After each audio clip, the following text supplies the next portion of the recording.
everybody, it's Kim from Fleece and Harmony. Welcome to episode 130, which is published on September 16th, 2023. And this is the Fleece and Harmony knitting and crochet podcast and other stuff, spinning, whatever else projects we're working on. So if you're new here, this is a podcast about knitting and crochet.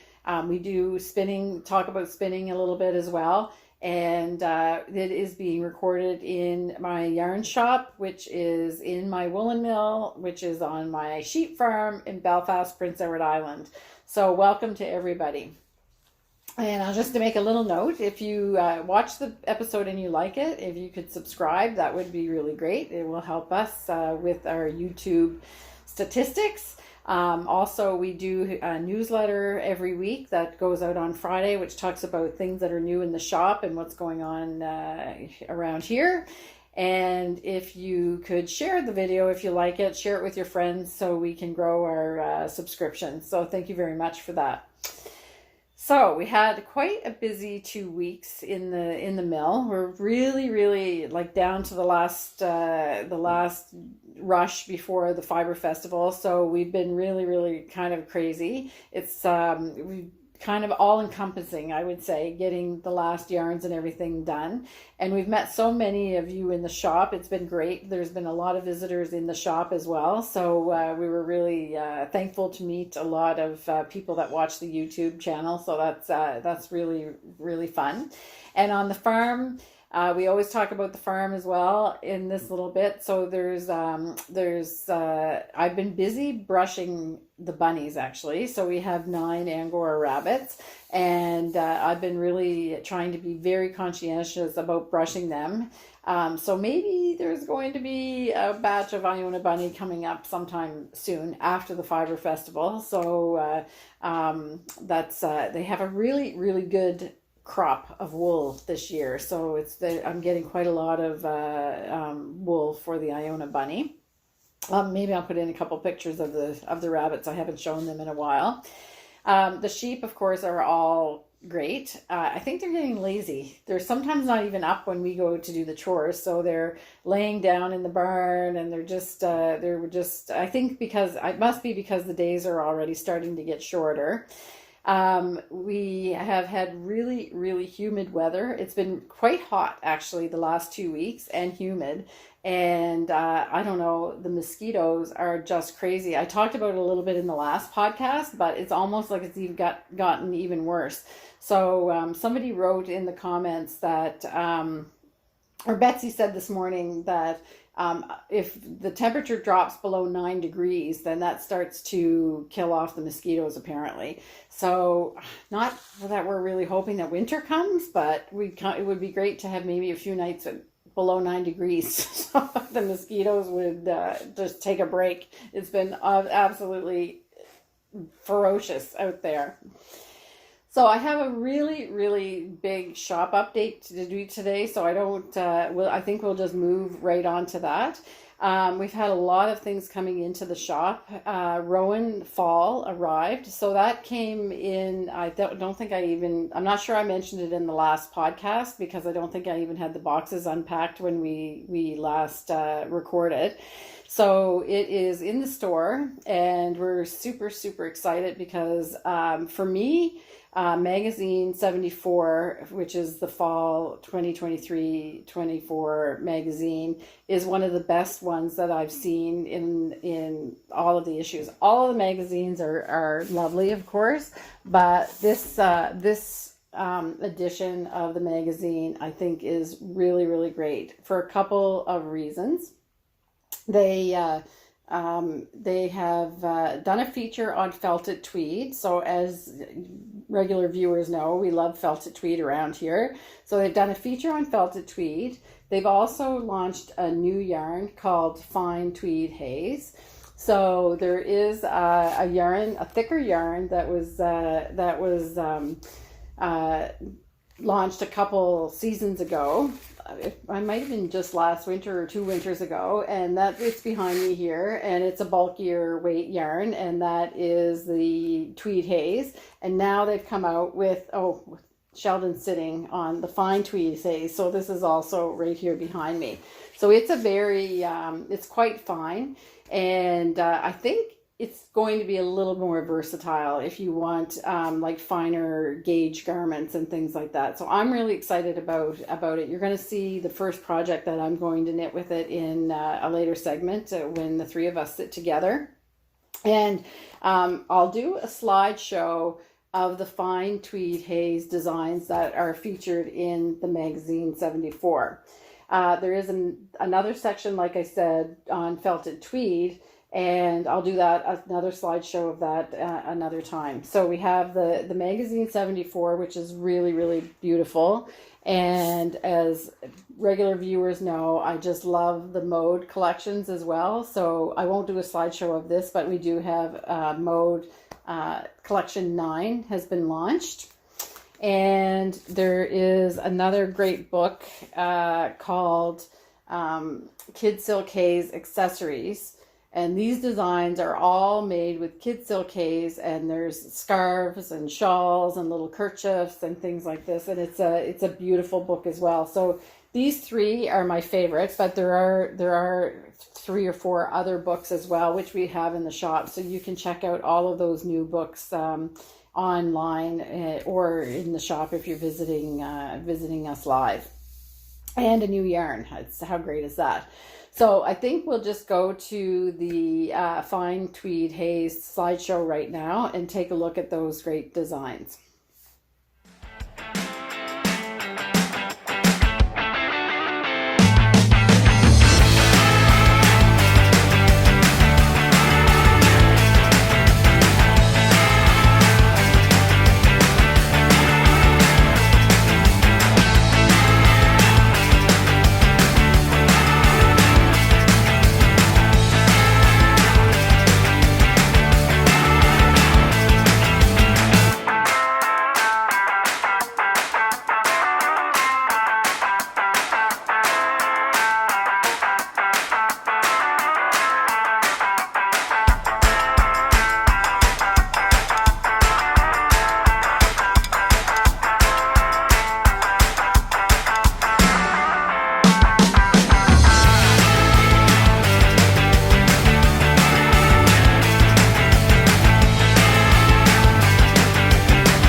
So there's a few things that I would knit there. So it's really, really great.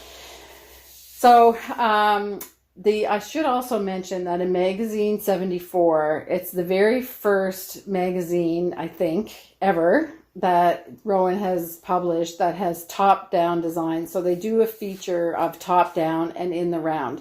So this has been requested by quite a few people. Almost all of the projects that Rowan does, the designers design, are pieced, knit flat and pieced. And for the very first time, they have a full segment on top down and in the round. So if people are liking that method of making sweaters, finally Rowan has some designs for you in there. And I think we're going to do a kit. So the newsletter people have already seen this, but this scarf, Serac, that's on the cover page, the cover of the magazine, we've done up a kit for this beautiful scarf. And it does take 14 balls of felted tweed. So as usual, it's more like a wrap, I would say. And the thing that I love about it is that it's color work, but it's slip stitch color work. So there's only one color per row for every row of this beautiful scarf. So if you're really kind of, you want to go, I think it's a little faster than doing like Fair Isle technique. So if you want a beautiful, cozy project for the winter to just snuggle in and you want to try a slip stitch pattern, then you should check out the kit that I've made with Serac. And it's the price is 10% off of the yarn in the kit. And you get the magazine in the kit as well.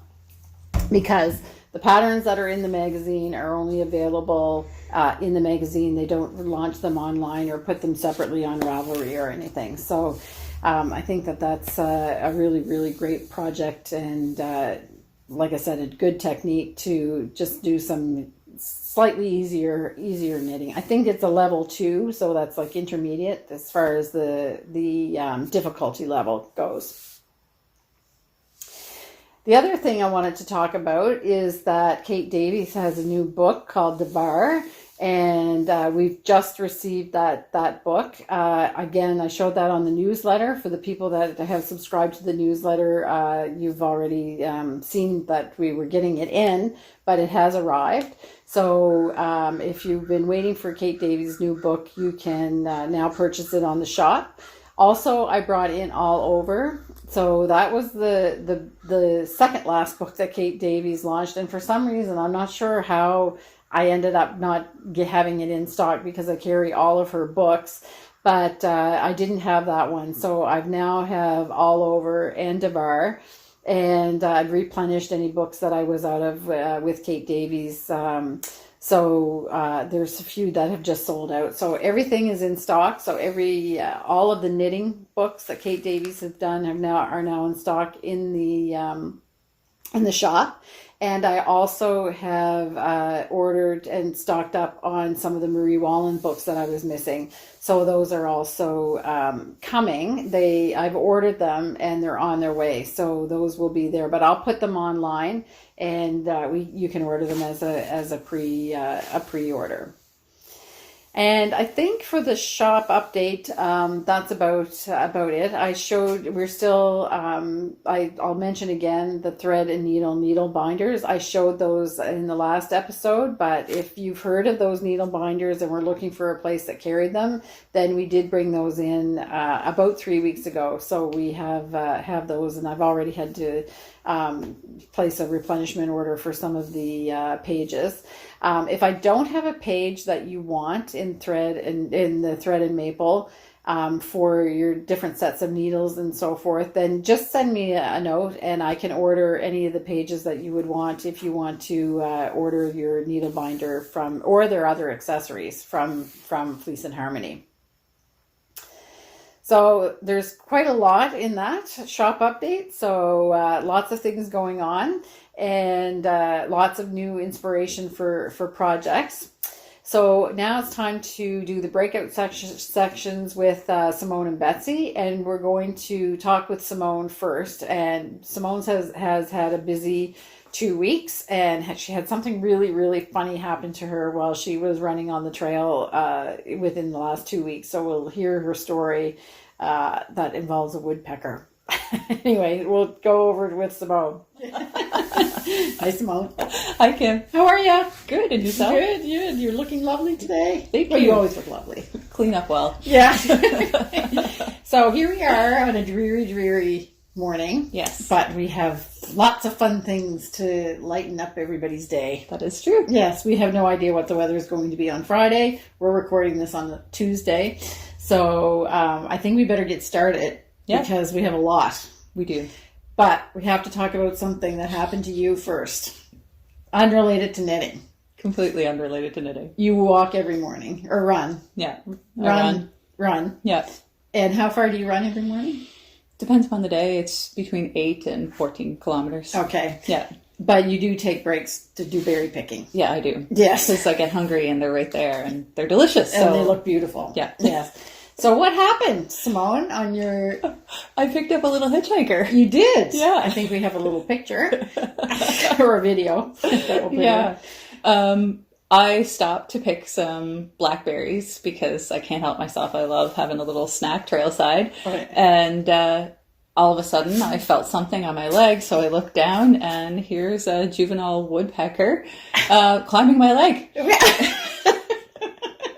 And his family, I'm assuming, were in the trees, so they were freaking out. You could hear them? Yeah. Okay. Yeah, and he got really annoyed whenever I scooped him off my leg because he didn't want to be touched, but he was like right in there, the little claws. They actually can be kind of dangerous, I think, if you pick up one that's like can get its beat going and stuff. Yeah. So, yeah. He was luckily so small that, Yeah. you know, he didn't know what he was doing. Yeah. I guess my legs look like tree trunks. Don't really know. No. But anyway, yeah, he was climbing along, so I had to like unhook the little claws, and he's really getting upset then. So I was like, oh, calm down, buddy, calm down, you're okay. And I set him on the ground, and he went to go do it again. It was like, no. Oh, dear. Okay. Yeah. So what, he was probably a fledgling? Yeah. And just didn't quite, Yeah. because I think I read somewhere that some fledgling birds can stay on the ground for 2 days before they actually to figure things out. So Yeah. it's a dangerous time for them. Yeah. Yeah, his mama was Not freaking happy out. with me. No. Okay, so that's exciting. Yeah. Things, you never know what's going to happen No. on your walk. No. Yeah. So do you walk on the Confederation Trail or on mostly the clay roads? I run everywhere.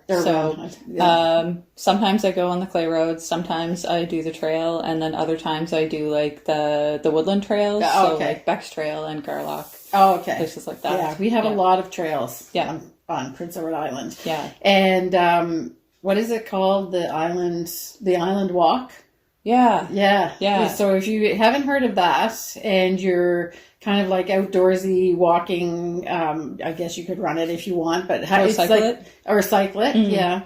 So I forget how many. Tip. Yeah.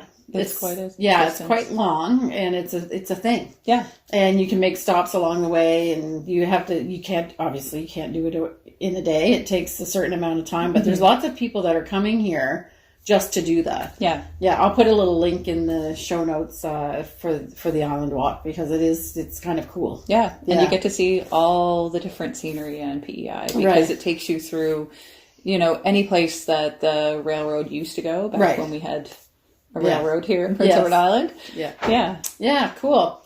Okay, so your table is full, so we better. I think we better get to the real stuff. All right. So, do you want to start with the spinning? Sure. Yeah. So that's pretty much the only thing I've been really concentrating on or able to focus on this week. My focus has been kind of. I'm not sure. I'm looking at her table and yeah. Okay. Sure. My focus has been a little bit out there this week, but I have been working on my spinning. Okay. So I've got 3 full spindles. Right.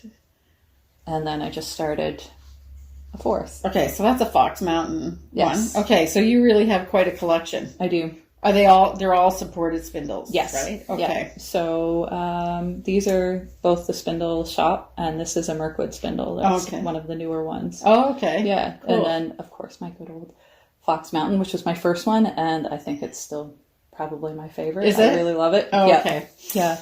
Yeah. So Scott sold out supported spindles. Yeah.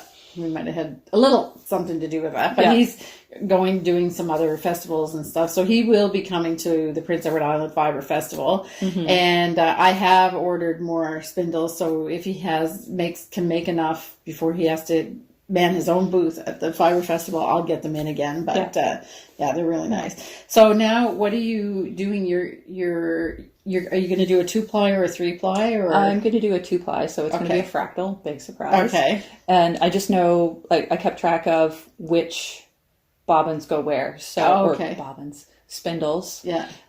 So this spindle and this spindle are the first half of the braid. Okay. And this will go first. Okay. And then this spindle and this spindle are the second half of the braid. Okay. So these two will be plied together. Okay. In the right order. Yeah. Yeah. Okay, cool. Yeah. So what would you have done if you didn't have 4 supported spindles?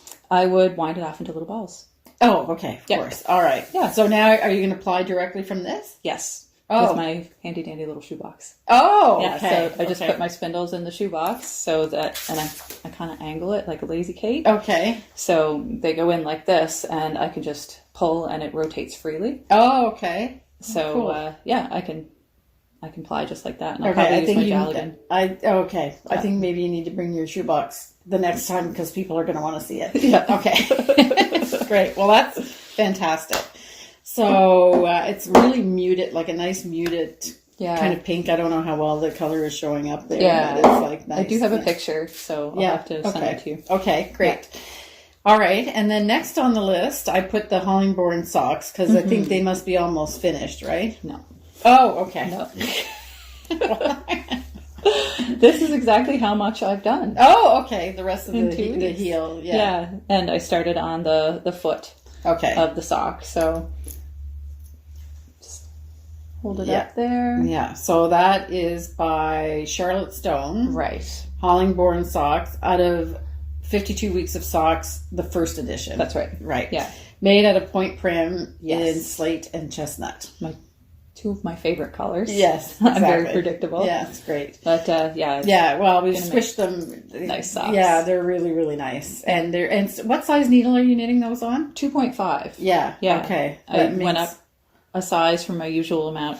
Like, I usually do a 2.25 for socks, but since it's color work, I decided to go up. Okay. To make sure that they're stretchy enough. Yeah, exactly. Yeah. Great. Beautiful. Okay, and we're going to go through your stuff first because maybe we'll run out of time and then I don't have to talk about my stuff. So then next I have, this is my big chance to show something finished. We'll talk about the midwinter blanket. Yes. Yeah, okay. So Simone and I are also doing the midwinter blanket, which is make along with Rowan using Martin Story's design of the midwinter blanket.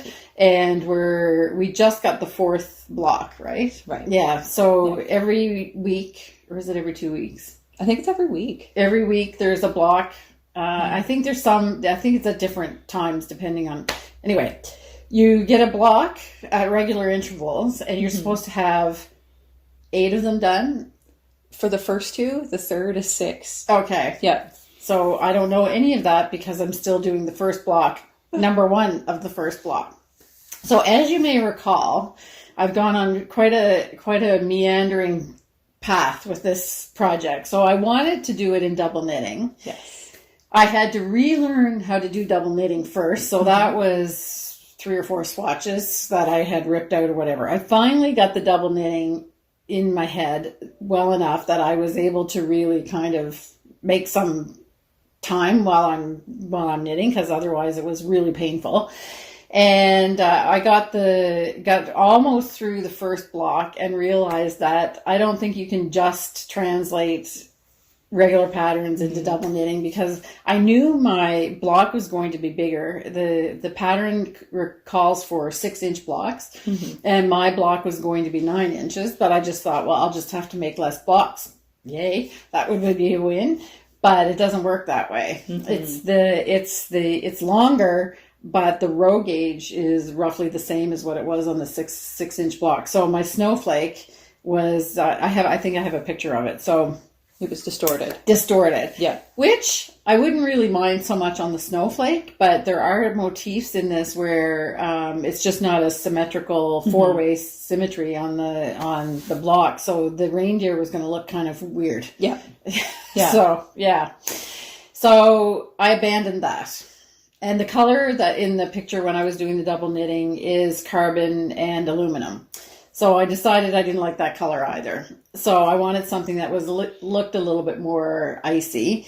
And I didn't even realize that we ended up with blocks that are almost the same color. I didn't do that intentionally. It's just that I wanted didn't something either until I looked at it this morning, and it's like, oh, okay, you're really close. Yeah. So I abandoned that. And the whole reason why I wanted to do double knitting is because I wanted the blanket to be reversible. So I still want the blanket to be reversible. So I have one of 2 options, and I thought of something just yesterday, and I'm going to put it out there and see what people think. I haven't even told you about it. I'm guessing though. My first idea was that I was just going to do, because I liked the negative and positive, because that when you do the double knitting, that's what you get. So I liked that. So I wanted to do that. So I said, I'll just do double the amount of blocks, and I'll do 8 in positive and 8 in negative, and then I'll just sew it together back to back. So that seemed, for sure, that'll work. And then I'd have to probably just make some kind of a little duplicate stitch in the middle to tack it so it's not totally loose. Then I thought this would be a lot easier if I was doing color work in the round. Yes, that's what I was thinking. Yes. Okay. So I was thinking that what I could do is I could cast on for let's say call it the positive, and then cast on right away for the negative with just a row of stockinette in between, and then do a steek. And then do it in the round, and then fold it on a row of stockinette, and then sew together the steek. Do you think that would work? I think it would. Okay, so I think I'm going to actually show you a finished block, the one block that I have, but I think I'll do the opposite of this block, and I'll just sew those two together, and then maybe for the next one I'm going to try that. Yeah. So if anybody knows of any reason why that wouldn't work, other than the fact that you're going to have a seam that has a little bit of bulk in it, then write it in the comments, because it's going to take me a while to get the opposite block done of the one that I have now, and I don't want to start something else and then have to rip it out. And you could always do 2 steeks too if you were concerned about one side, because then it'd kind of even it out a little bit. Exactly. It might be better just to do the 2 steeks. Yeah, I don't know. Anyway, the zeitgeist will give some advice. So we can show. I actually had a chance to block mine. She was good and blocked hers. Yes, except that it's not completely dry, so I'm going to have to put it back on the blocking. But we pulled them out of our bags today, and we're like, oh, twins. We definitely have a color theme going on. Right. So it has a really nice icy but kind of neutral look. Yeah. So yours is Seafarer and Fjord, and mine is Carbon and Fjord. Yeah. So I'm actually cheating a little bit, I have to confess, because it's kind of you can kind of tell the difference, but not much. In this block, I actually used a discontinued color, which is called Winter. I think it's called Winter Blue, and it's discontinued. So I'm not going to make the whole blanket out of it, but I'm going to use this block. They're almost the same. Yeah, it's very close. Yeah, this just has a little more green in it, maybe. Yeah. So it should be Fjord. As you can tell, I didn't block mine. I'm not prepared like you are. Oh, yeah. Well, trust me, I had to have something. So I panicked yesterday and said I better block that. Okay. So that's it. So this will be the theme. I'm going to use the same color combination you are as well, right? Yeah. Okay. Yeah. And I don't intend to keep up with everyone for this make along. It's just going to be something that I pick at over the next while. So, if I need something small to take with me someplace, it's the perfect thing, because you can just stick it in a little project bag and go. Yes. Yeah. So, and who knows where I'll go with it. But I actually quite enjoy knit, because it is a kind of a quick knitting. I really don't love color work purling, though, I have to say. It's not that it's okay. But it makes you think a little bit. Yeah. Because you have to reverse things. Sometimes I don't want to think. Yeah, me too. Because and it's so much easier for some reason, I don't know why, is that you can memorize these motifs pretty quickly, but when you have to purl it, I think if that slows me down on the memorization of it, so that I'm always looking at the pattern thing. Yes. Yeah. So, speaking of the pattern. Yeah, speaking of the pattern, like sometimes you just kind of smack your forehead and go, duh. So I own a yarn store that carries cocoa knits, and I was struggling with and I don't know why, I'm also maybe just plain dumb, but I just printed out I don't think you're going to be able to see anything. Well, it's free. The pattern's free anyway. Yeah. So I printed out the page for the pattern, and I just left it the same size. Everybody else enlarged them and photocopied. No, not me.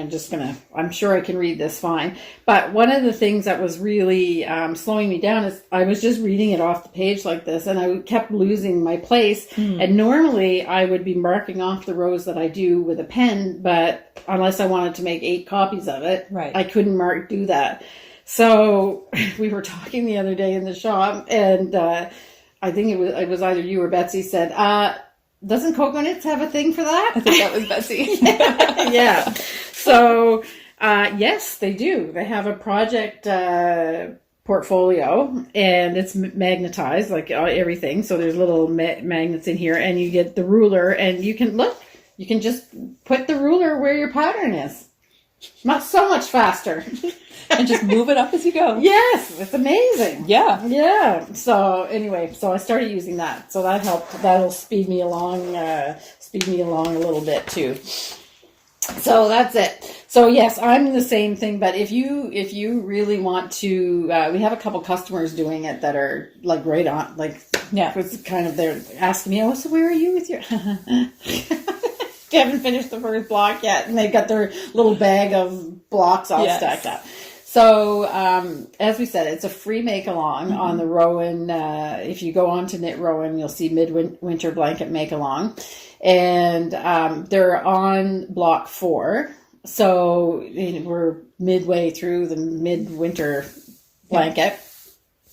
But the pattern's free, and to sign up is free, and they have a Facebook page as well. So I just kind of looked in there. I haven't been going on the Facebook page too much, but I looked in there the other day, and it's pretty active. Yeah. It's got lots of people are asking for suggestions and things like that. So it's cool. I have to say too that the videos that they do, like the little tutorials, are really well done. Yes. So they explain, especially like the little intarsia aspect, because intarsia's not something that I do a whole lot of. Right. So those explanations and demonstrations are really good. Yeah, So you looked at them, did you? Yeah, I looked at it too. Yeah. So you need intarsia, not to scare anybody off but you need intarsia to do one of these edges, because unless you want to carry your edging color all the way across, even when there's no black in some of the lines. Yeah. And I would imagine for the motifs like the reindeer and there's an evergreen and stuff that intarsia would be more practical. Yeah. More practical. Okay, so that's that. They're kind of fun. They are. Yeah, playing once with the we make up our colors and minds. stuff. Yeah, once we make up our minds. So, which we never know for sure if they're actually ever made up, but it's all an experiment, a learning experience. It's like we like to say, every day's school day. Yeah, exactly. That's right. Okay, so now, oh yes, you asked me a question, or we were pondering about, because when we were talking about the double knitting, so here's another one for people to comment on. Simone said, when you get to the blocks that need to be, like, have the size of the row gauge versus the stitch gauge matters, could you knit it on the side? Yeah, but you would have to do all of them. Yeah. Rotated 90 degrees. Yeah. Yeah. So, I don't know. I think maybe the steeking thing might be the the way. Anyway, if anybody has any experience about knitting patterns, rotate it 90 degrees and knitting them that way. Yeah. So then you're in double knitting. Yeah. Oh yeah. Okay. Yeah. So I'm going with the steeks, I think. Yeah. And if that doesn't work, then I'll just be knitting double the amount of blocks and putting them all together. Little sandwiches. Yeah, little sandwiches. So, okay. So what else did we want to talk about in this section? Because we're saving some things for when the three of us get together. Oh, I have a finished project. Oh, yeah. Okay. Yeah. Wow. All right. So I actually finished something this week. I had 2 weeks where everything I knit, I tore out. Oh, okay. It was just one of those things where I couldn't follow my own directions, let alone anybody else's. Oh, okay. Okay. So I actually finished a little hat. Oh, cool. A new pattern. Just a little motif from one of my notebooks. Yeah. A new pattern. Yeah. Yeah. But, okay. This is what I was working on during the Harmony Reads. Oh, okay. Well, so if you haven't checked out Harmony Reads yet, because it's about books and maybe you don't think there's any knitting in it, well, Simone brought to episode 4 a colorwork hat. Yeah. And so you actually finished half of it while we were sitting there. I did. Yes. So I think the whole podcast, the Harmony Reads episode 4, is 26 minutes long. Yeah. There is a little bit edited out and whatever, and she finished half the hat while she's talking to us, engaged in the conversation and looking at us, not looking at the hat. So it's worth checking out. This is my little Kraken hat. Oh, okay. Kraken. Or octopus. Doesn't matter. Yeah. I want to say Kraken because, I'm kind of on a sea theme lately. Yeah, Yeah. why not? Yeah. Yeah, cool. Very nice. And I see a theme kind of in the color. So you have, it's a greenish color. What yarn is it? This is lichen in our Selkirk worsted, Oh, and this is okay. actually some grizzly.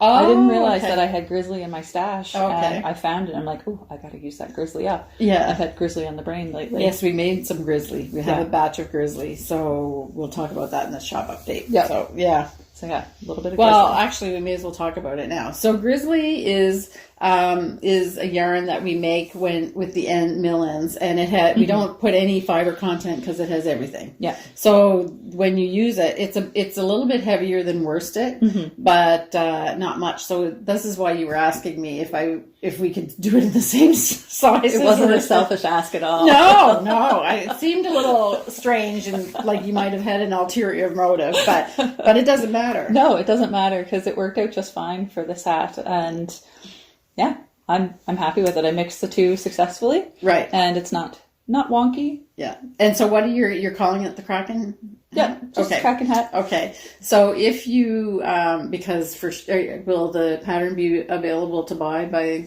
Friday? Probably not. No. No? Okay. No. So you'll have to wait till the next and later newsletter, and again, we'll launch the No pattern. pressure. No pressure. Yeah, no. That's fine. Yeah. Whatever. You have a lot. You need to do the tech editing and everything.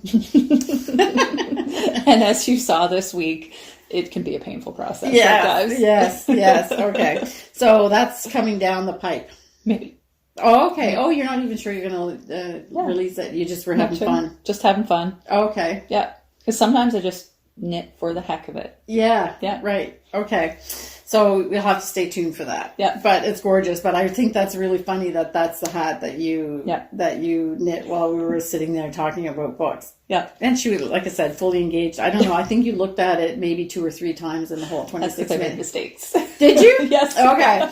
Okay. So inquiring mind want to know, because I was actually I was talking to my mom the other morning. She goes, oh my gosh, so I couldn't believe it. She was just there, and I was like, I was thinking to myself, I wonder if she made any mistakes. But, yeah. But you fix them. They're not like big mistakes. No. Okay. No, I usually don't have to rip back too much. We will talk about major rip backs later. Yeah. But usually with little hats like this, I can almost go on autopilot. Yeah. You've done a lot of them. Yeah. Okay, great. Well, this is going to be fantastic, and you know what the comments are all going to be. So you can say that we'll have to respect your wishes and whatever, but it's not my fault. If there's pressure, it's not my fault. You brought it on yourself. I did. Yeah. Okay, so I think that's it. Yeah. Okay, and then now we're going to get Betsy out here, and we'll talk about some of the things that the 3 of us are working on, the same thing. So we'll be back in a minute. Okay, so pretty cool about the woodpecker. It's because it's a fledgling. We weren't quite sure what kind of woodpecker it is. Somebody said it might be a 3-toed woodpecker, I think, or whatever. I'm not sure which kind it is, but he was determined that that was going to be the first tree he was going to climb. I don't know. It's funny. And as always, Simone's projects are really great. So the Kraken hat, we'll see if that becomes a pattern that's out for release or not.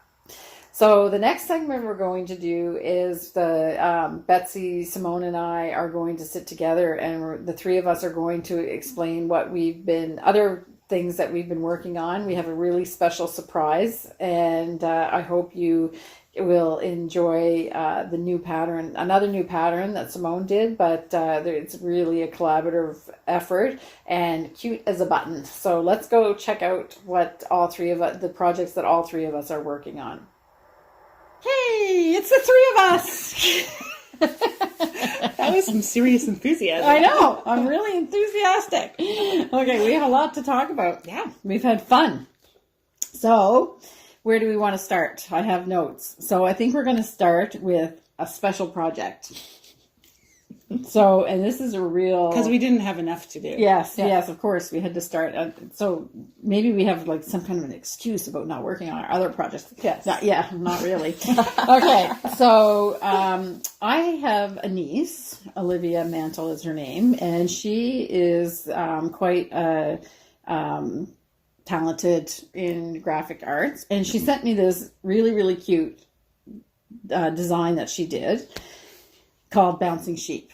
So I said, well, I think that's perfect. And I can think of all kinds of different ways that we could use that. Mm-hmm. And so what automatically came to mind right away was to put it on a project bag and whatever. So I bought the design for her, which actually started her company. So she's starting her own company, and it's called Painted Warrior Designs. So if you need any graphic design work, then she's starting to do this. So she's just setting up. So I was her first commission. So it's fun.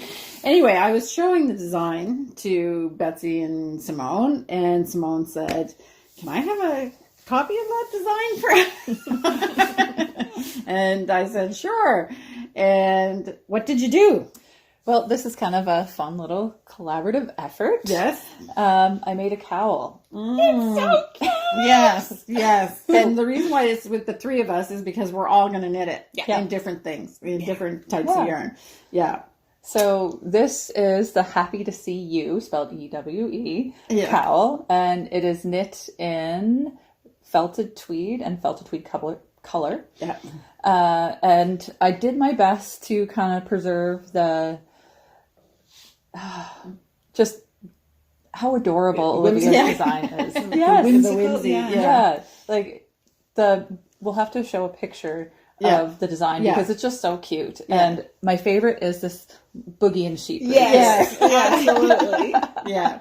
And I was actually amazed because I know it's not that easy when something is there's a lot of detail. Yeah. So, but with the finer yarn, it was pixelated enough that you were able to really capture the look of the So it's a little bit more abstract than Olivia's picture for obvious reasons because it's in yarn, but I'm pretty happy with how it turned out.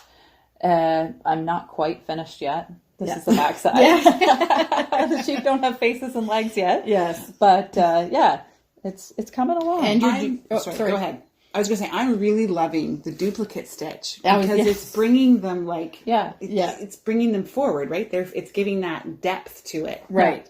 So you're doing, this was exactly what I was going to say. Well, not that. I was going to say you're doing two versions. One that has duplicate stitch and one that you can carry the three colors if you really want to. Yeah. Right. Okay. And I also experimented a little bit in my charting program with putting little dots throughout the field. Just to make carrying yarn easier. Didn't look good. It looked like little sheep poops. So I was like, no, we can't do that. If it was like flowers, but then that doesn't solve the problem with the brown yarn. Yeah. So there is an option of, 2 color work per round, and then duplicate stitch for these little faces, which I'm doing, and then 3 color work per round if that's something that you're comfortable with. And I don't have a problem with 3 color work. I'm not so fast duplicate stitch, so that's why I chose the duplicate stitch, because I need the practice. Oh, okay, cool. So what you've knit this one in is clay. It's all felted tweed, so it's clay is the gray. Yeah. This is succulent, so that's felted tweed color, and the brown is phantom. Yeah. It goes so well together. And then I love it. Betsy started one. I did. So mine is not near this far along yet because my speed is just not the same as hers. And I realized I have it on really small needles. So this is not ideal to show. Anyway, I will give a little show of what I've got going on. I got the fence done. My goodness. No way. How surprised. So I also love to do little modifications and make everything my own. So I'm doing the cuff part double because I just love a rolled cuff. So I will sew that up. And I think I went with 2x1 ribbing just because, I don't know, that's my thing right now. I'm doing everything 2x1. So I'm using cotton wool, which is very different than felted tweed. Yeah. But I love it. And what drew me to it is the idea, because a cowl is right on your neck, and that is my most sensitive area. Right. I haven't actually tried wearing felted tweed on my neck. It might be okay, but I wanted the least prickle possibility. Right. So I went with the cotton wool, which is extremely soft. Yes. And almost silky. Yes. And it shows off the color work perfectly. Yeah. And I'm sorry, I'll get better. Or further along, you guys can see better next time, but it is there. Yeah, it kind of makes it, I was telling you ladies, it's almost like it makes it flatter, because it's a flatter yarn. It's not as round. Yeah, so it's a chainette construction. Yes. Which also excited me, because it allows me, I'm not a left-handed knitter, but I must do something different the way I move my yarn, because I actually often untwist yarn. Right. So I need yarn to have enough twist in it that by the time I do the stitches, I haven't completely unwound it. So this allows me to do that with no problems because of the chainette. Right. So that's really cool. And I was a little bit surprised, because this yarn seems a lot thicker than the felted tweed, but it's working. Yeah. So, and I also did it I'm on 3.0 needle. Did you do, I think your pattern called for, yeah. So not even that big a difference, actually. No. Yeah. So and I'm doing it on a bamboo one. Right. And fixed, because I don't know, that's what I had. Yeah. So I'm doing it with these 4 colors. I have no idea if they have names. I know this one is Milky. Okay. This one is Nutkin.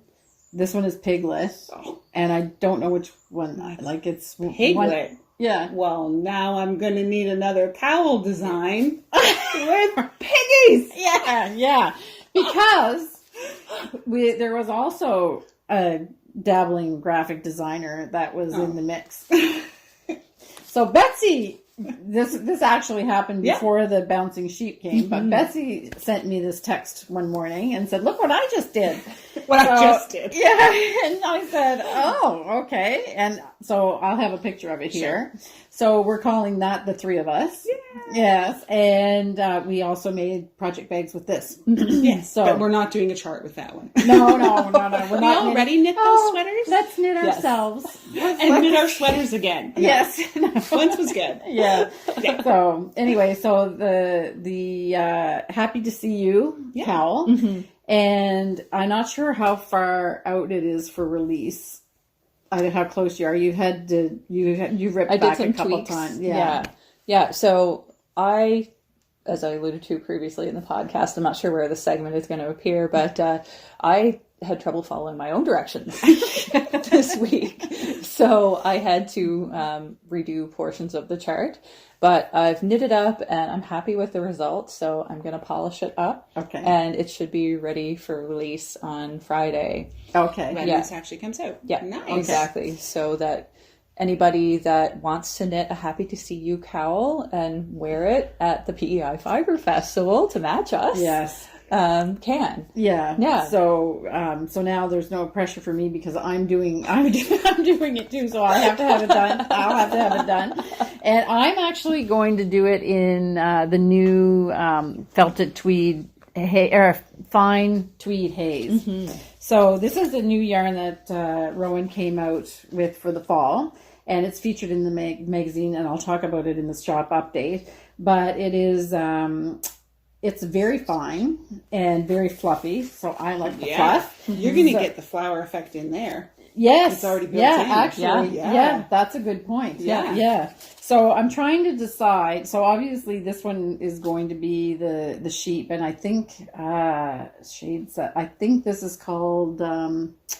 Oh dear, no, they don't. It's shade number 7, and I'm using the gray, which is shade number 8. I had all these names because I had listed them, and anyway, these 2 I know. This one is called Verd, and it's 04, and this one is called Lawn, and it's 05. So I can't decide if I want to go with the darker green or if I want the lighter green. The lighter. I think you're going to get your flower effect a little bit more prominent than you will in the green, the darker green. Okay, so I'll do that. So I'm going to try to knock that up. The midwinter blanket might be ready by summer. Okay. Anyway, I'll do that, and it looks like it's a really fun knit too. Yeah, so. it's not bad. Yeah. Even if I do say so myself. Yeah.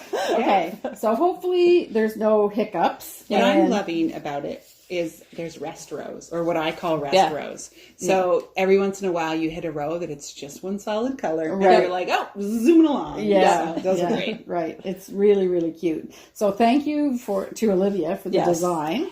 Thank you to Simone for translating her artwork into something that we can wear and knit. And Betsy's also, and an idea for a project bag. And thank you to Betsy, who's spending her free time also doing graphic fun. I said to my husband the other day, and I really mean it, I am doing a job where I was like, oh my gosh, everything I love in life is incorporated into my work. Like yarn, graphic designing, reading. I'm like, this doesn't get any better. Yes, it's great. It's fun. So, and we'll have 2 new project bags, and it's just it's been pretty productive 2 weeks, even though it seems like we didn't finish anything, but actually our brains have been busy. Our brains too. Yes, exactly. Thank goodness that starting counts. Okay, so then, and I'm looking at the agenda more this time than I usually do because there's quite a lot on it. So I had here on the 3 of us meeting Betsy's design. Yeah. So we've talked about that, and you've seen the pictures of it. And like I said, I've already sent the design to have the project bags made for both of those. So I'm kind of expecting them this week, but it'll be in the newsletter when they come. Yeah. And we know it's really, really short notice, but if you want to knit the cowl, the Happy to See Ewe cowl, we'd love to be able to, take the iconic Fibre Festival pictures of everybody all lined up with their different versions of their cowl. I told Kim to tell the hotel to turn the temp down. So we can wear all our sweaters. So I doubt they're going to. Don't count on that. Yeah. I hope not. No, they'll set it out. I always run cold. They always run hot. So it's like we're running around opening all the windows, and then I'm putting a sweater on. I fully admit at the festival I will unlikely be wearing wool because you don't want me to. I'd be dripping for you. Good. All right, so that's that, and then we have the Marie Wallin make along as well. So I'm going to go first. Yeah, go for it. So because I actually have 6 balls of yarn. So they're all ball, yes. But I actually even started it. Yes. One attached to something. Yes. So I started this last night. So this Simone actually colorized the chart for me with the colors that I wanted to do it in. And it's made it really easy, to follow the chart. So I have a couple questions that I'm going to ask about color work while I talk about this. So you can answer them because you're the magician of changing the colors and doing things. So far I'm not even at the chart yet. Yeah. Because there's this little corrugated rib, and then you do an increase round, and then now I'm ready to start the chart. And you can move to bigger needles and it looks kind of tiny, but I have it squished on these shorter You're working needles. like I do, yeah. Keeping it close. Yeah, exactly. So now I'm about to go to the real color work thing. But what's happened so far is that I have followed what we expected to do. Mm-hmm. But I think what might happen is as I knit it, I might change around the chart. Yeah. Yeah. Yeah. Like just where the colors are? Yes. Oh, okay. I'll keep all the same colors, but I was like, we didn't choose this increase round that's at the top, which you won't really be able to see, is in dusk, and it's up against muskmallow. This is all done in Diva's Desire, by the way. So it's not really a high contrast, it's a low contrast, but that's just the increase round. Yeah. And then the next row that we said we wanted when we did my chart was we were putting the wild raspberry next. Yeah. Show well. So that'll work. But I can see by the way these colors are playing that you might just kind of go, like I started yesterday, I was kind of going, oh, well, maybe what color am I going to do that increase round? Maybe let's see how it goes. But I can see how, you have a better idea, for me anyway, because I'm kind of new at changing the colors like this, is that you have a better idea of what to do next when you see what you've already done. Yeah. And it kind of becomes a little organic, I think. Yeah, and if you usually know, or at least for myself, I usually know within the first few stitches whether that color is what I want or Right. if I need to switch things out. Right. Yeah. Okay. Yeah. Absolutely. I would agree with that. Yeah. Yeah. You're So- catching the bug. I know. Oh, yeah. I know. It's fun. It's fun, and it's when it's going to look completely different than what the Marie Wallin design is. The Walnut Tam is what I'm knitting, and I'm using different colors and things. And then I had a customer actually write to us yesterday that's doing the lovage sweater for the make along, and they don't make the yarn anymore that she designed, that Marie Wallin designed the sweater in. And I checked in Cherish to see if she redid that one, because lovage is a pretty popular one, but it's not in Cherish. So I had to pick the colors from the felted tweed that exists now. And it was fun because they're not exact copies of the colors, but there's a lot of similar colors. And then she said in her note to me, she said, or in Diva's Desire. And my first response was, well, we have, how many colors do we have, Betsy? 17? 17 or 18? I think so. 17. I think it's 17. So my first impulse was to say, well, we don't really have the breadth of colors. But then I started laying those out, and I was like, oh, We do. yeah, this could Or work. maybe it's 18. I'm not sure. Yeah. Anyway, so it's really fun. Yeah.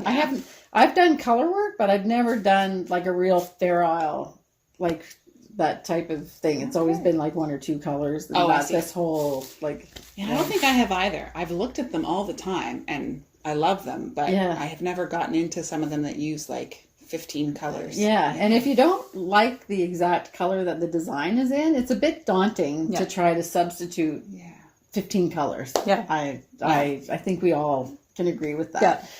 But I also think with this, I only have 6, even though the pattern has more. I see how you can gain confidence. Yeah. Oh, yeah. Yeah. Yeah. And especially with these, because the motifs don't necessarily like line up and build upon one another. So Right. like you're not carrying on through a motif with these color changes. So you can get really wild and crazy whenever you do that, because it's like, oh, well, I want a bright stripe here and then I want muted here. And, you know, they don't tangle with each other. Right. Yeah. Right.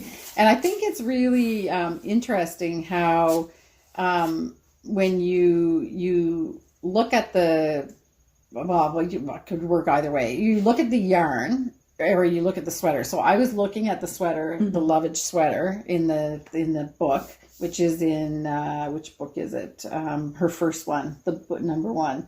I forget which. It'll come to me. Anyway, it's number 1. And when you look at the sweater, you have a certain idea of what color it is. Then I started pulling the yarns, and I was like, "Whoa, that's in there!" Yep. And then you look, at, oh, okay, there it is. And it's really an exercise in how colors play together, and it's really it's fun. Yeah, you So love much fun. that. I love it. Yeah. Absolutely love it. Because I was thinking as you were talking, and Simone saying as you move through the colors, you can then decide, so do you want your background to kind of stay as a similar background and then have these like almost layers on top that pop, or do you want those to blend in more? Like it's just, you can get really, really into it. Yeah. So, yeah. So this is my first one. So we'll You're see. doing great. We'll see we'll see what happens. But I can see how it's just another rabbit hole. And that's the wonderful thing about the smaller projects too, to start with your, feral adventures, is you get to knit things and gain the confidence through knitting that project. And you're like, oh, okay, like I've knit a hat, I've knit a cowl, I've knit some, mittens. Now let's try the sweater. Right. Yeah. Right. And always remembering shaping too, right? Like the body of a sweater, it's just a large hat. Yeah. The sleeves of a sweater, it's just a smaller hat. It's all like the circumferences, right? Yeah. The sort of little bits of detail that are a bit more challenging are in the yoke and the increases and decreases. Yeah. But that's where the pattern writer, for me, I depend on them because I don't love the math part. Yeah. So as long as I'm just changing colors, the math is still all the same. Yeah. Right. Yeah. Great. So that's for me, and you finished your project. Show it again. Yeah, so we have it here. Well, as I was talking, I was looking at this one, and that's what, I don't know if you did that on purpose, Simone, but the background here definitely flows through in those sort of more browner tones that you kept that the same. I was going for more of like a watercolorish effect, and I think you did I great. achieved it. Yeah, it's really Very nice. neat. Yes, and you had. I mean, it's not exciting. It's just a little pile of flowers. I don't think I had a fully completed one. No, you didn't. Last time, so I have a few now. Okay. And you'll notice the last round we add a little, I think it's a picot stitch is what it's called. Okay. Because at first I was like, what is that? And then I realized, that's where I'm going to go in when I make the pieces, the chains that will attach them. Oh, okay. So at least I'm fairly confident that's what will happen with those two little stitches. So those will all be the connecting point. So there's two little stitches on each petal. Right. And that will. So yeah, it's great, but it's repetitive. Yeah. You just keep doing flowers over and over again. So and I'm working with Rowan fine lace in the red color. Ruby. Yeah. Yeah. Yeah, it's beautiful. So we'll take a close-up picture of this one because it's finished. So are you the way that I'm surprised because this one on the back of what you had the last time. Yes. So are the flowers building from the top to the back, or does So you start here and you build out from there. Yes. And what happens is in between each of these petal rounds, there's a round that you just create the chain that it's going to, the petal's actually going to be attached on. So she just layers them back slightly from each other. So this was the first round, and then you did this one. The second. And then you did the back, which is the opposite of what we did with the wallflowers. So Sue Masson built from the back, and then you added on top, I think, right? No?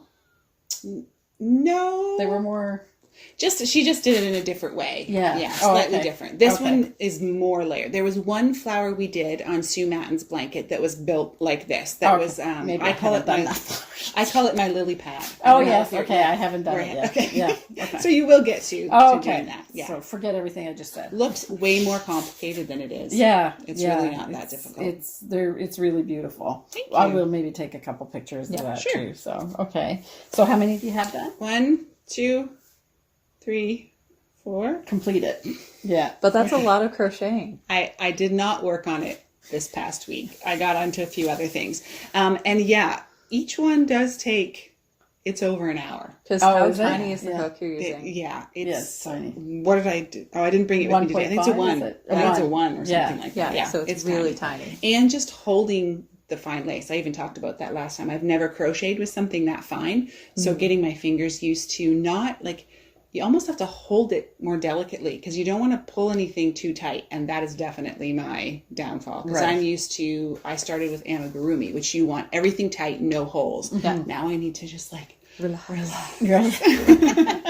Right. Okay. So that's, and you were holding back on a second project. Yeah, I'm going to finish my Rian first. Right. And I mean, I didn't take mine today because I'm about here on the sleeves. Yeah. Nothing really exciting. Right. It's just more of the same. Which Rian is a Marie Wallin design. It is. But she started it before we came up with the make-along, so she's not counting it as the make-along.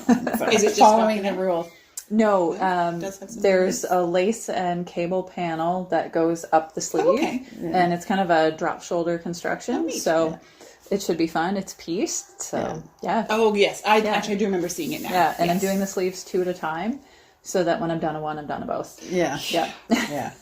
And we're the Ravelry string is pretty active, so we have you're in charge of that. So do you want to talk about the whole thing again in case somebody's just hearing about it for the first time? So we are having a Marie Wallin knit along or make along, I should say, because it includes crochet. And it goes from now, when you're watching, it was actually earlier, but what was the date? Just a couple of weeks. Yeah. It's only August 21st. Yeah, I think so. Yeah. And it goes until February 29th, which is not a mistake because it is a leap year. At 5:00. And we have a main thread where you can post your projects, and You can chime in on other people's projects, give them support and some love, offer suggestions for anybody that might be struggling, or receive suggestions if you're struggling. And then we have a thread that has the finished project in it. So it is a no chat thread. So you just post your project, any pertinent information that you want to share, and everybody else can go in because the like and interesting buttons are still available. You can show your love that way in the no chat thread. Mm-hmm. Yeah. Excellent. And we have prizes. We do. Mm-hmm. So there are 4 prizes. The first 2 are 9 balls. So I guess we have 18 colors. You must be right. Yeah. Yep. Or we have a double in. No, we don't. No, We okay. don't. No, Yeah, okay. so we have 9 balls of a selection of Diva's Desire. Mm-hmm. So one box has 9 balls. The second box has the other 9. Mm-hmm. The grand prize winner will get to choose which of the 2 boxes they would like. The second prize winner will receive the second box. The third prize winner will receive a Marie Wallin book of their choosing, something that we have in the shop here. Yeah. And the fourth is a ball of hand spun from Sheep here on the farm. Yes. Fun. Yeah. And I am waiting for an order of Marie Wallin books because I'm out of a couple of them, but I'll also be bringing in Westmoreland, which is the latest book that Marie has that I didn't have. So those should be coming soon. Yeah. Yeah. I'm looking forward to that. Yes, yes. You might suddenly have to shift paths what you're doing. Nope, because I've got the yarn okay, for the secret alright. project. Okay.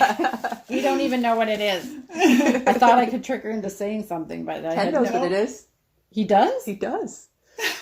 No. Look at the betrayal in his face. I think you guys know what it is too, but you just don't remember. We're just not thinking about It's the it. chestnut cardigan. Oh, yes. Yeah. I did know that. Yeah, I because knew I it looked it too. up in a I book. did? Yeah. Oh, Yeah. I don't even remember what the text Because I brought the yarn in. I don't even remember. Yeah. Okay.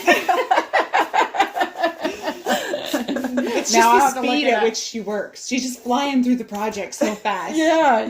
Oh, I don't know. All I can think about is Fire Festival these days. So not much fair else enough. is going in there. So anyway, okay, that's great. So now it's out of the bag. Yeah, Good. I'm that's out so of the happy. bag. I always hate it when I don't think I know something. And you knew it all along. I know. So it makes it even worse. But see, you could just tell me the same joke over and over again.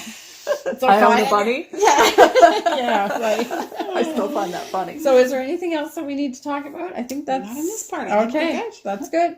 Excellent. So I think you and I are going to stick around. Sounds good. Okay.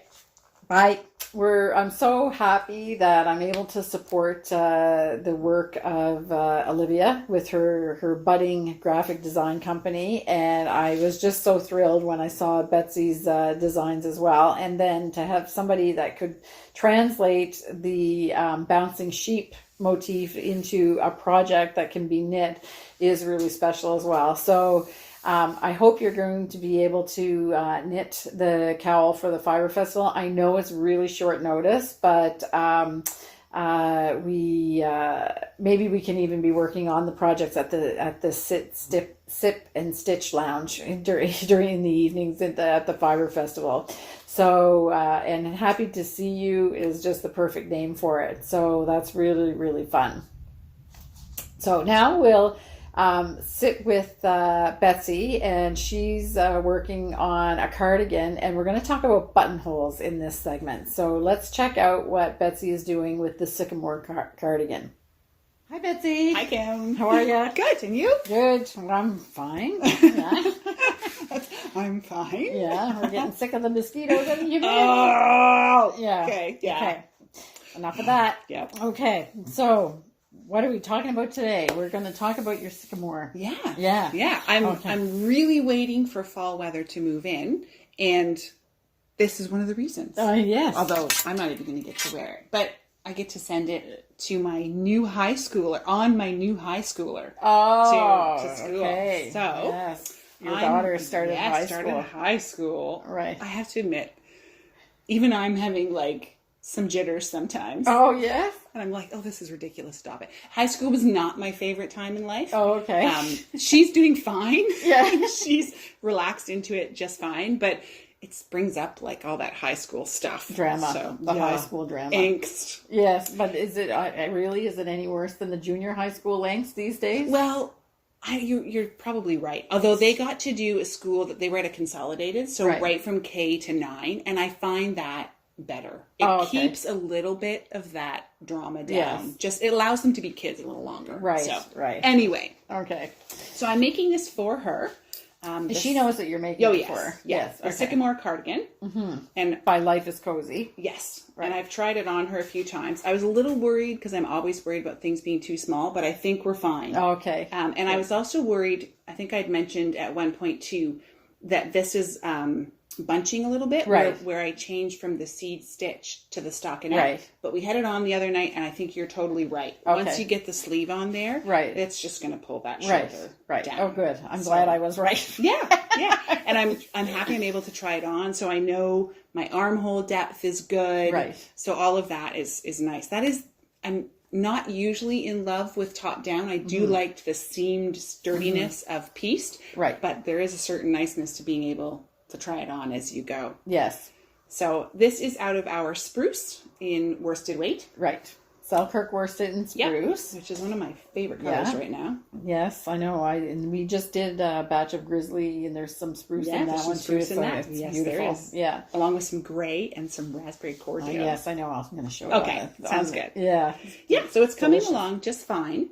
The newest adventure for me has been the buttonholes. Yes. We wanted to talk about those. I have the first buttonhole done because it gets, again, everything is happening like back and forth all at the same time. Right. There's all of it at once. So the buttonhole, the first one is here.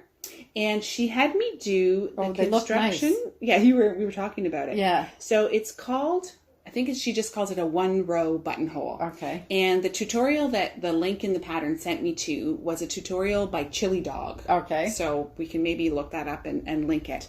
What it is you do the buttonhole all at the same time. So you go along, you bind off, and then I can't remember exactly how it happens, but somehow you turn the yarn, you do a cable cast on. Oh, okay. Or you turn your project, do a cable cast on, and then you come back all in the same row. Oh, cool. And her reasoning, she said that she likes that is, I haven't actually done that many buttonholes, so I don't really have much to compare it to.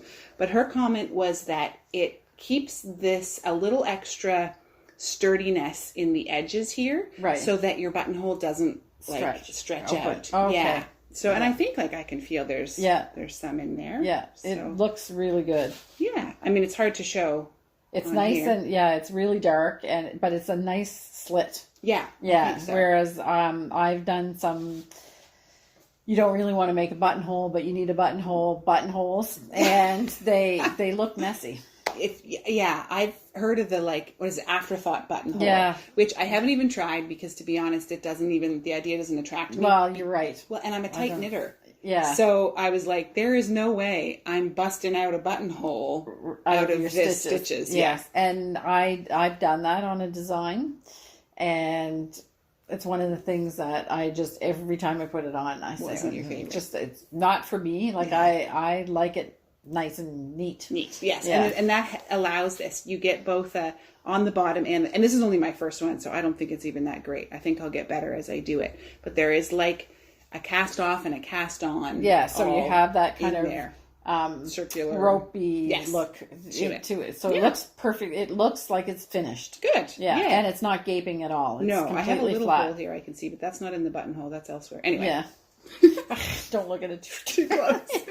I'm also trying to improve in my ribbing. I've never been very good at when I go to the purl. Oh, okay. From the knit to the purl in my ribbing, I have to think about keeping that a little extra tight. Okay. Otherwise, my purl stitch tends to be on the loose side, and then when you stretch it out, you can see that. So it's rowing out. Rowing out. Okay. Yeah. So I have to pay attention to that. It's a common thing. Yeah. I don't find it. Like when I'm actually just doing stockinette, the back and forth, I can't see a difference in my stockinette, but I can in my ribbing. Right. Definitely. Okay. Ribbing. It sounds like a rabbit. Or a rabbit. Okay. Anyway, so I'm really enjoying it. It's great. I'm now just going back and forth. Most of it is straight knit or straight purl until I run into the little button band, and that's like 13 stitches long. So it's fantastic TV knitting. Oh, good. Which I believe right now is The Office. Oh, is that? Kim has never watched. Although, when I think about what you commented about what Ken enjoys watching and you enjoy watching, I don't think The Office will probably be really up your alley. Oh, no. Well, I do like, oh my God. What's his name? Oh, I keep thinking Derek. What's his name? Steve? No, not Steve Carell, the British one. Ricky Gervais. Yes, oh, okay. yes. So. For some reason, I like Ricky Gervais. Oh, okay. Because so so rude and obnoxious and whatever, but I think he's, I have a lot of respect for him. Okay. Because he no filter. Oh, okay. But after seeing Derek and have you ever seen that? I have not. Oh, okay. So he did a sitcom because he was the person that wrote The Office. Oh, okay. Yeah, so he actually was his thing, and then the Americans did a version of it. It's the American version we're watching, by the way. Yes. So Ricky Gervais is. I saw him interviewed about Derek. Okay. And I won't say any more about it, but it's and he talked about the main character Derek that he created and everything, and I have a lot of respect for him. So there was thought put into it. It's not just off the cuff comedy. He's put thought into it. He's like really, really rude, and not Derek, but Ricky Gervais is really, really rude. He insults people all the time. Okay. He's like, he's just says awful things. So you're not calling him a role model? No, I'm not. Well, no, but on the other hand, he speaks the truth a lot. Oh, okay. And what he has done for, like, Derek is a person with intellectual. Well, he said what he said in the interview was the interviewer was trying to say, how did he come up with the character with the handicaps of Derek? And he said, "What are you talking about? Oh, okay. He's just a person." There we go. And she was like, "Oh, well, I don't really understand what you mean." Okay. And put her right in the spot. And when you watch the way that he handled that in that show, he's right. Yeah. What do you mean? What are you talking about? What are you pointing at? Like the most person with the most humanity and kind and loving, and it's set in an old folks' home. Oh, okay. So he lives in an old folks' home. And this is a British show? Okay. All right. He has older people playing the old folks. Okay. So they're not, and I don't think any of them were actors or actresses. Okay. So the whole thing, I just really think that I'll have to check it out. I have a lot of respect for what he did with that show. So anyway, that's how we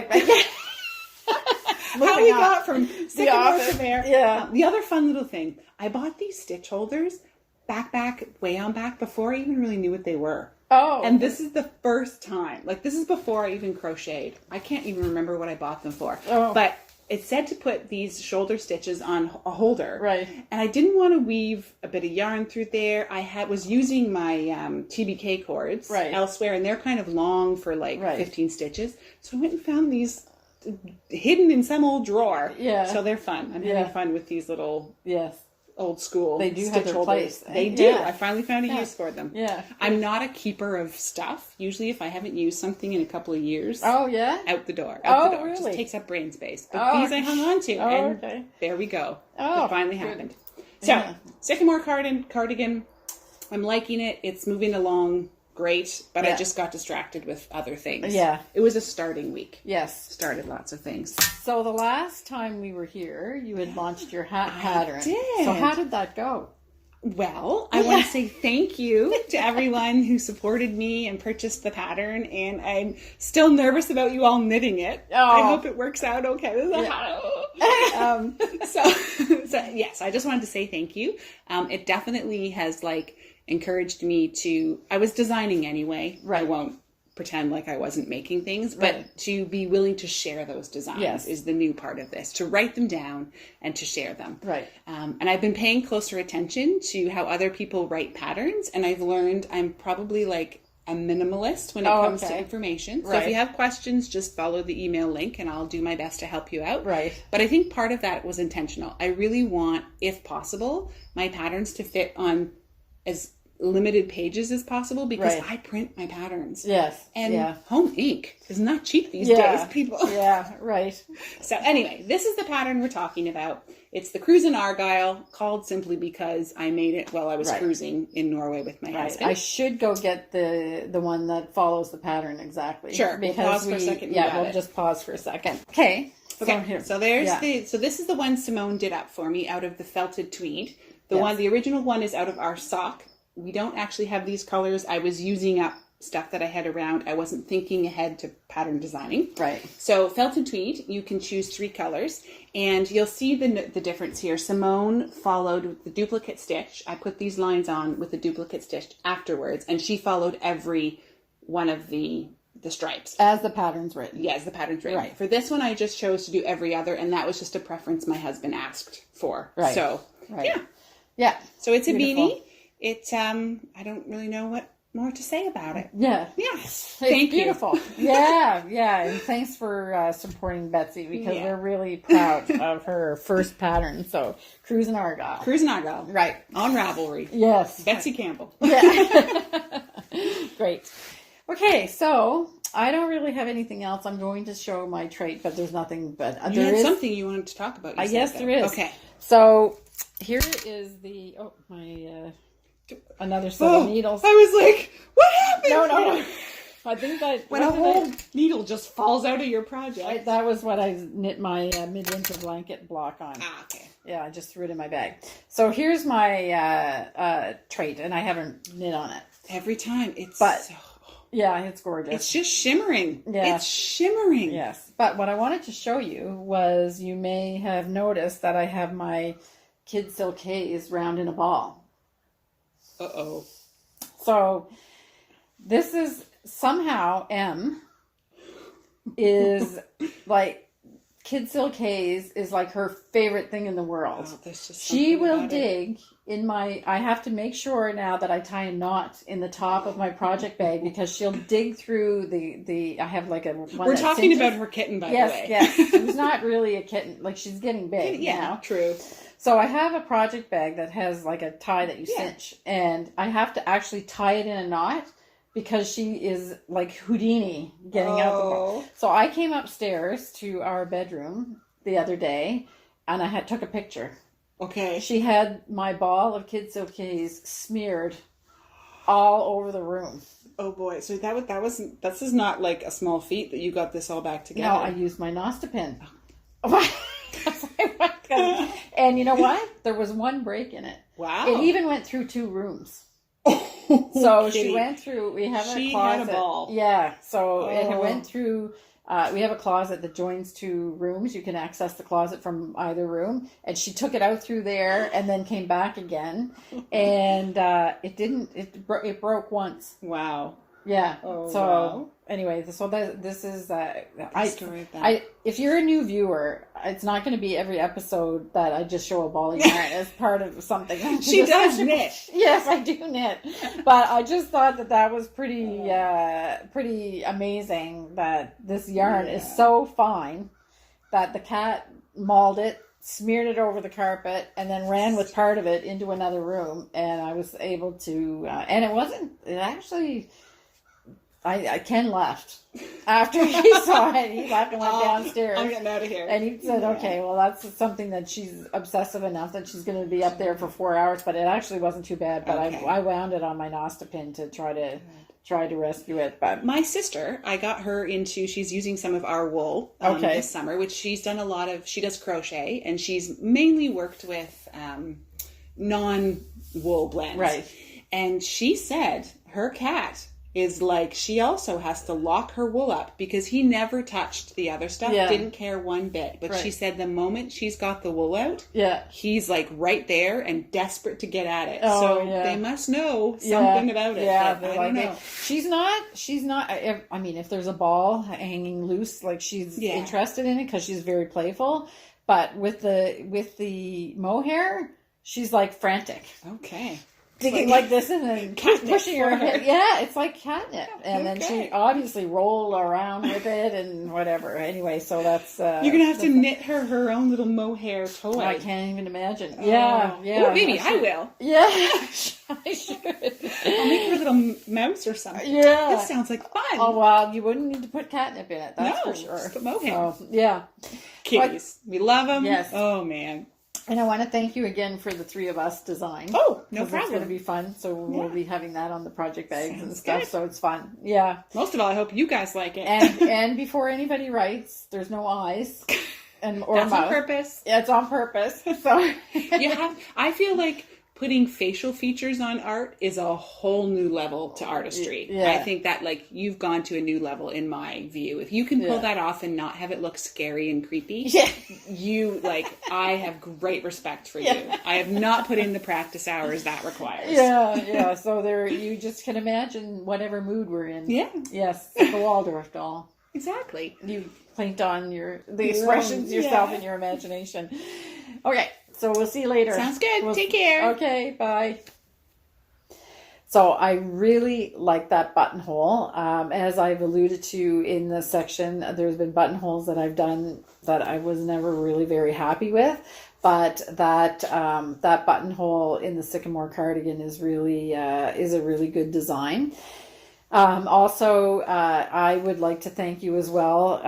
The Cruisin Argyle hat, all of those sales are go to Betsy in the Ravelry page, but I'm so proud that she's done her first pattern, and I'm really happy that the people that watch us on the YouTube channel have supported her with her first pattern. So thank you for that. And it is a great hat pattern. And I guess I'm gonna have to really keep my mohair under lock and key from M, as you've seen.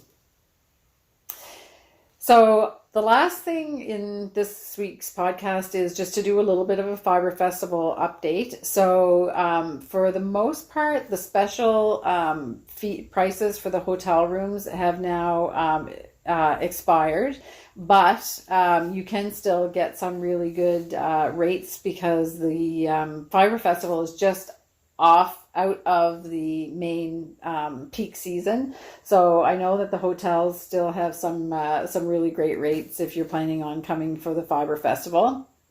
Also, we've had a class that's been added. So Lisa Freeman, who owns the Messy Crow Studio here in PEI in Surrey, she is just a wonderful, wonderful felter. She does some 3D felting, but I think she really it's spectacular what she does with flat felting and painting with felt, basically. So she has added another class to the her roster. So she's actually doing 2 framed felted projects, and so if the first one was sold out really, really quickly, so now there's some spaces in that class, the second class that Lisa is doing. So you should check that out if you're interested in trying felting. And the premise of the class is that you bring a photo that inspires you, or she will have some photos there as well, and you can do really beautiful artwork with wool and felting in these 3D pictures. So if you're interested in that, even if you're coming mainly for the knitting or the crochet, if you want to take another class with something different and learn a new craft, then that would be the perfect opportunity. And it's getting really, really close. It's like 3 weeks away now, so I'm really getting excited to be able to see everybody that's coming. So so that was a pretty hefty episode. So Ken and I actually took an afternoon off a week ago, and it was a beautiful, beautiful sunny day, and it was really beach weather, but nobody was on the beach that we went to. So we went to Stanhope Beach, and we recorded the harmony part there. So I'd love you to join me for 3 or 4 minutes of relaxing music and just taking in the beautiful view, and I'll try to leave some of the sound of the waves on the video as well, so that you can hear it before and after the music is done, because it's just such a comforting sound if you live near the ocean or you vacation near the ocean, as you know. So have a great 2 weeks with all of your crafting. We'll look forward to seeing those that are coming to the Fibre. Well, there'll probably be one more episode before the Fibre Festival. And have a great 2 weeks. And I hope you find joy in all that you're making with your hands. And we'll see you in 2 weeks' time. Or if you're watching the Harmony Reads podcast, we'll see you next week. Thank you. Bye.